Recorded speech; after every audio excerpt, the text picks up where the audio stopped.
Salt has always been essential to human life. Without it, the body simply cannot function.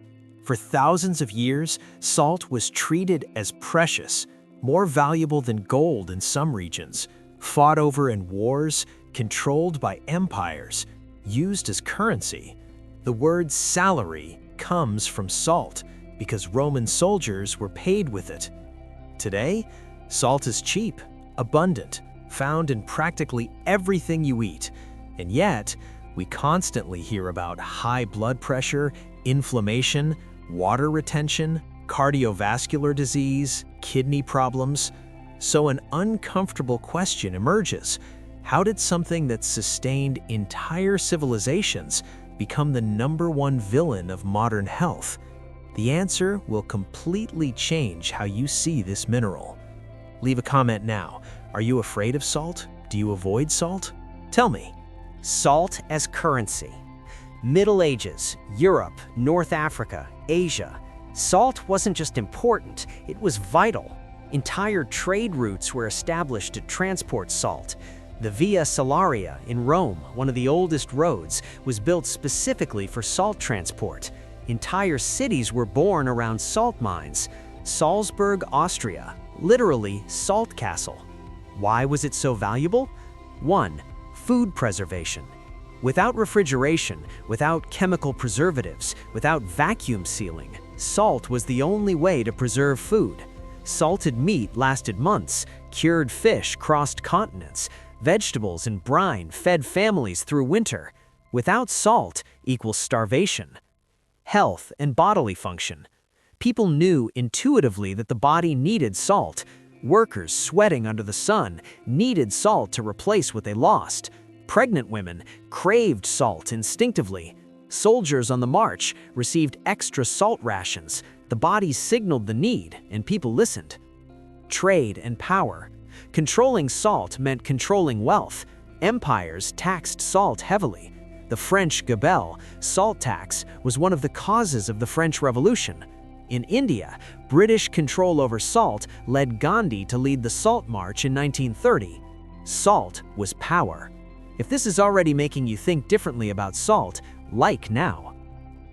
How salt was obtained. There were two main ways. Sea salt. Seawater was collected in shallow pools. The sun evaporated the water. What remained were salt crystals. Slow process, natural, no chemical interference. Rock salt. Mined from underground deposits, formed by ancient evaporated oceans, cut into blocks, ground by hand, transported by caravans. Intensive labor, but pure product. In both cases, the salt maintained its complete mineral composition. It wasn't just sodium chloride, it was a mineral complex. It contained magnesium, potassium, calcium, sulfates, traces of zinc, iron, manganese, over 80 minerals in some cases. This salt was recognized by the body as food, not as aggression. The refinement process. Now, grab a common salt shaker from your kitchen. Those perfectly uniform white crystals, that's not natural salt. That's isolated sodium chloride. Here's what happens in industrial refinement. Step 1. Aggressive extraction. Rock salt is dissolved in hot water, creating concentrated brine, or seawater is evaporated at high temperature, accelerating a process that naturally takes weeks. Step 2. Chemical purification. The brine goes through chemical processes to remove impurities, but those impurities are the natural minerals. Magnesium, removed. Potassium, removed. Calcium, removed. All trace minerals, removed. What's left? 99.9% sodium chloride. Chemically pure, biologically dead. Step 3. Bleaching. Sometimes salt is bleached to make it perfectly white because consumers were conditioned to associate white with purity. Step 4. Additives. To prevent the salt from absorbing moisture and clumping, they add anti-caking agents. Sodium ferrocyanide, sodium aluminosilicate, magnesium carbonate. Chemicals in your salt every day. Comment, do you read the ingredients in your salt? Most don't even know there are ingredients. What this means for your body. When you consume refined salt, your body receives an isolated explosion of sodium without the natural balance of other minerals. This creates problems. 1. Electrolyte imbalance. Sodium, potassium, magnesium, and calcium work together. They're like an orchestra. When you add isolated sodium, it's like playing only the drums. Loud, unbalanced, chaotic. 2. Water retention. Without balancing minerals, the body tries to dilute the excess sodium by retaining water. You swell, you gain water weight, you feel heavy. It's not salt causing this, it's isolated salt. 3. Blood pressure. Isolated sodium can cause vasoconstriction, but studies show people who consume complete sea salt with all minerals don't show the same blood pressure increases. Why? Because magnesium relaxes blood vessels, potassium regulates sodium, calcium supports vascular function. Complete salt equals balance. Refined salt equals imbalance. 4. Kidney overload. Your kidneys need to filter the excess. With complete salt, minerals help the process. With refined salt, your kidneys work alone, and over decades, this takes its toll. More than seasoning. In medieval times, salt wasn't just seasoning, it was preservation technology. Salted meat. Fresh meat spoils in days, but salt-cured meat could last months. Ham, bacon, jerky, cod, all products of salt. And they didn't just last, they developed complex flavors, they created bioavailable nutrients, they maintained nutritional value. Fermented vegetables, sauerkraut, kimchi, pickles, all made with salt, but not just to preserve, to ferment. Salt creates the perfect environment for beneficial bacteria, lactobacilli. These bacteria produce probiotics, create vitamins, especially vitamin K2, make minerals more bioavailable, improve digestion. Medieval salt is living food. Share with someone who's afraid of salt. This could change their life. The dose was different. Here's something crucial. Medieval people consumed salt differently. How they didn't consume it? They didn't eat industrial potato chips. They didn't eat packaged snacks. They didn't eat ultra-processed food hiding 10 grams of salt per serving. The salt they consumed was visible. It was in cured meat, eaten moderately, fermented vegetables, artisanal cheeses, salted fish. They knew how much they were eating. Food context. When they ate salt, it came with fiber, vegetables, healthy fats, meats, fish, probiotics, fermented foods, other minerals from the food itself. Salt was never alone. Today, you can eat 8 to 10 grams of salt per day without realizing it, hidden in industrial bread, in prepared sauces, in frozen meals, in restaurant food. Isolated salt plus processed foods is a problem. The lost fermentation. Let's talk about something we almost lost: salt fermentation. In the past, families made sauerkraut, cabbage plus salt, natural fermentation for weeks. Result: potent probiotics. Vegetable preserves, cucumbers, carrots, beets, in brine, water plus salt. Lactic fermentation. Cheeses, salt-controlled fermentation, created flavor, preserved. All these processes depended on salt, but not just any salt, salt with minerals, because bacteria need minerals to thrive. Refined salt doesn't work the same way, can even inhibit fermentation. What we lost? When we stopped fermenting, when we replaced fermented foods with chemical preservatives, we lost billions of beneficial bacteria. These bacteria strengthen immunity, improve digestion, produce neurotransmitters, protect against pathogens.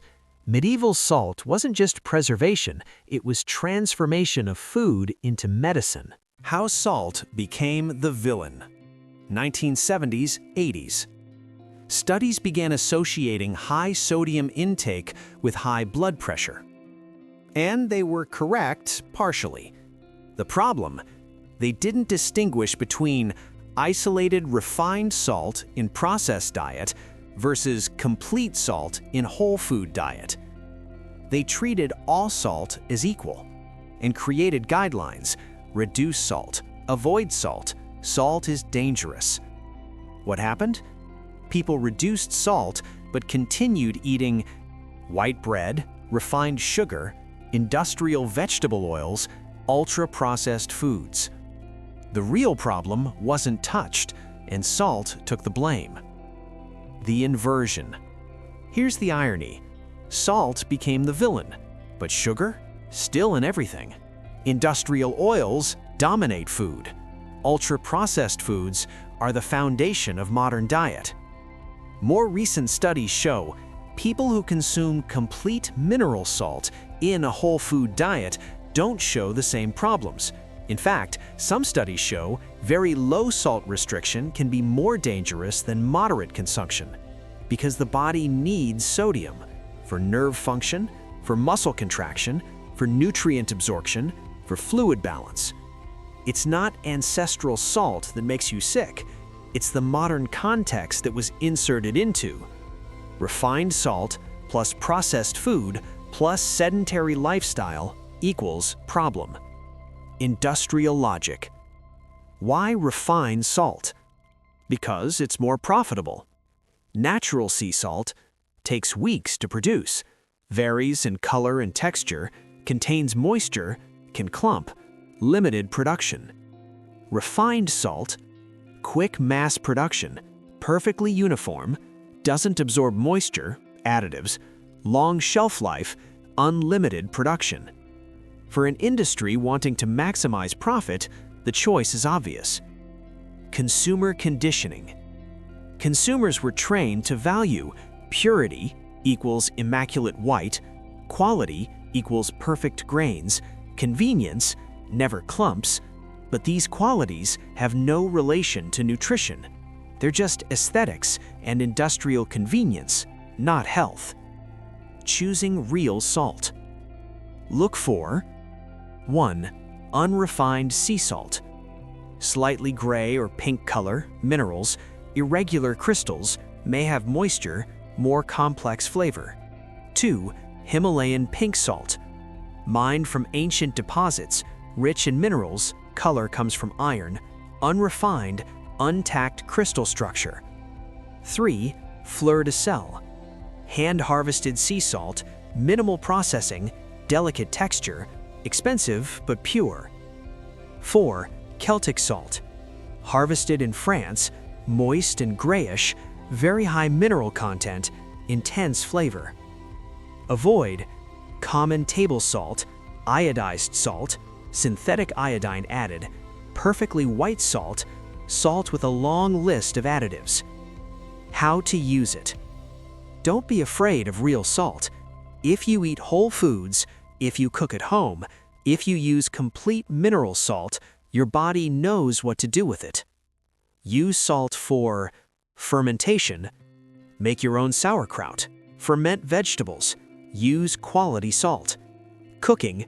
Season during cooking, not just at the end. Allows flavors to develop. Curing. Experiment with homemade bacon or cured fish. Ancient techniques still work. Listen to your body. If you crave salt, your body may be asking for it, especially if you sweat a lot, exercise, heat, eat very clean diet, no processed foods. Don't ignore the signals. The fundamental principle. Salt isn't poison. Isolated refined salt in processed food can be problematic. Complete mineral salt in whole food diet is essential. The problem was never salt, it was the refinement that killed it, the food context surrounding it, the hidden dose in processed foods. Return to real salt, in real food, in real amounts. Your body knows what to do with it. Medieval salt wasn't considered a superfood by accident. It worked because it was mineral complete, it came from nature, it was consumed in healthy food context. Modern salt doesn't make you sick because it's salt. It makes you sick because it was isolated, refined, and disconnected from real food. If this video changed your view on salt, then like so more people discover it. Subscribe to the channel, here we rescue ancestral nutritional knowledge, and share with someone who's afraid of salt. And comment, what type of salt do you use? Will you change after this video? Maybe the problem was never salt, but how we chose to produce and consume it. And you just discovered the difference.